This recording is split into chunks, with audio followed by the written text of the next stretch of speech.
জীবনে খুব বেশি কিছু চাই নাই, চাইছিলাম একটা সুন্দর বউ আর ফ্যামিলি চালানোর মতো একটা ইনকাম সোর্স। বাট লাইফটা তো ছেলের, শখের বয়সটাতে দায়িত্ব পড়ে গেছে, সংসারের চাপ। তারপরও সৌন্দর্য তো পাই নাই, কিন্তু এমন একজনকে পাইছি, আল্লাহ তাআলা আমার ভাগ্যে লিখছেন, যে কিনা কাস্টমার কেয়ারের মতো সারা দিন যদি তাকে বকি, মানে আমার প্রতি সে দায়িত্ববান।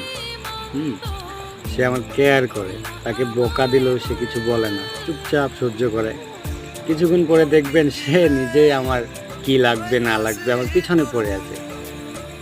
এটাই কি হ্যাপি লাইফ, নাকি সৌন্দর্যই হ্যাপি লাইফ? জানি না।